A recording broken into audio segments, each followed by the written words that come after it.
चाहे धनी परसान मारे चोट लौकी दिनवे में सच बबूला तू लगबू फतेंगी लेखा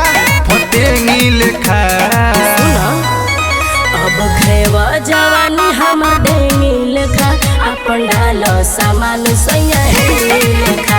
अब खेवा जवानी हमर डेंगी लेखा अपन डालो सामान सैया लेखा।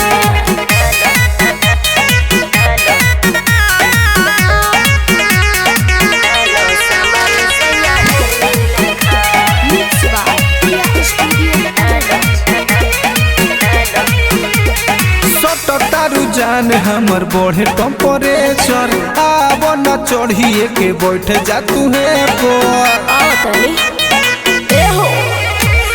चूस जाना रोस हमर सराय राजा ऊपर चढ़ दोनों धाई के गुबराए राजा बुझल नोक चोक बत धार हमर छेनी लेखा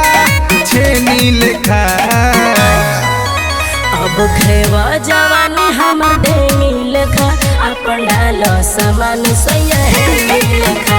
अब खेवा जवानी हमर डेंगी लेखा अपन डालो सामान सैया लेखा।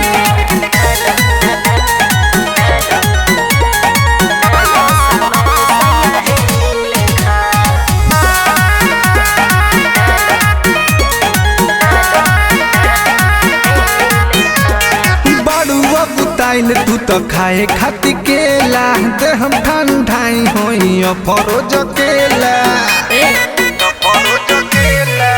हो अब लूटलो जवानी हमर कोरोना दे हमारा त भीतर सुरीला समोसे लेके तीखा स्वाद हमर चीनी लेखा